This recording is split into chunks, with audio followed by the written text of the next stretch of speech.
Steven एक प्रयोग के दौरान गलती से अदृश्य हो गया। घर लौटते समय उसने देखा कि उसकी पड़ोसन आशा अपने कमरे में कपड़े बदल रही थी कि दरवाजे की घंटी बजी। उसने दरवाजे के छोटे शीशे से बाहर देखा, लेकिन वहाँ कोई नहीं था। पहले तो उसने सोचा शायद कोई मजाक कर रहा है, लेकिन जैसे ही वो वापस कमरे की ओर मुड़ी, घंटी फिर तेजी से बजने लगी।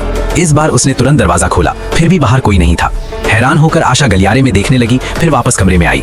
इसी मौके का फायदा उठाकर स्टीवन चुपके से घर के अंदर घुस गया। जब आशा वापस कमरे में आई तो उसे लगा जैसे कोई उसके पीछे चल रहा हो। उसने पलटकर देखा, मगर वहाँ कुछ भी नहीं था।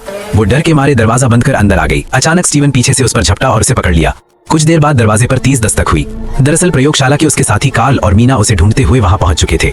जमीन पर पड़ा उसका रबर का मास्क देखकर कार्ल घबरा गया और बोला, वो यही है, लेकिन दिखाई नहीं देगा। लेकिन अदृश्य अवस्था में स्टीवन को पकड़ना लगभग नामुमकिन था। दोनों जल्दी से वापस प्रयोगशाला लौट गए।